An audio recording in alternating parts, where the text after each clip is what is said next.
দোয়া এবং পরামর্শ দিয়ে আজকের এই আলোচনা সভায় মনোনীত হয়েছেন। আল্লাহ সুবহানাহু ওয়া তাআলা আপনাদের প্রত্যেকের নেক নিয়াত এবং নেক আমলগুলোকে কবুল করে নিন, সকল করি আমিন। মহান স্রষ্টা আল্লাহ সুবহানাহু ওয়া তাআলার কাছে দোয়া এই প্রার্থনা, আল্লাহ সুবহানাহু ওয়া তাআলা আমরা মানুষ, আমরা কমবেশি ছোট বড় ভুল ত্রুটি সৃষ্টি গুনাহ পাপ অন্যায় করে থাকি।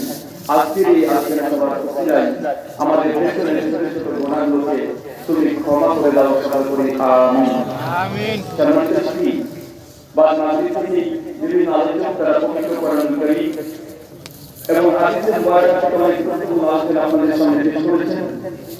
আজকের এই আলোচনা সভার উপস্থিতি আপনাদের সামনে উপস্থিত হয়েছি একটি নির্দিষ্ট বিষয়ের উপরে আলোচনা করার জন্য। আজকে